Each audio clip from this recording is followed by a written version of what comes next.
So, mga kating bodyguard, balik tayo sa ating record. No? So yun, mura lang po pala dito ang entrance fee ng Jitro. So mga nasa, magkano sir? 200 per head lang po. So 200 per head. So saan ka pa mga kating bodyguard, no? So mura na yon. So kasama na yung slot ba sir? Apo. Kasama.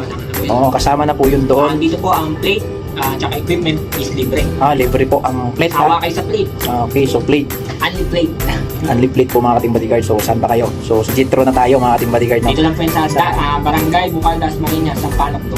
Okay, yon, Sampaloc Dos mga kating bodyguard. So visit po ang ating mga guns owner dyan mga kating bodyguard. And then meron pong magkano po yung rate natin ng firearms sir? Sa pistol po is 1.5. Shareable na po yun. Okay, so 1.5 din share na yon. Apo, share Share kahit na. ilan na po ang gumamit. Kahit ilan ang gagamit sa naturang firearms. So 1.5, so hindi pa include yung bala. Yes po. So sa 45 caliber sir ay magkano ang bala?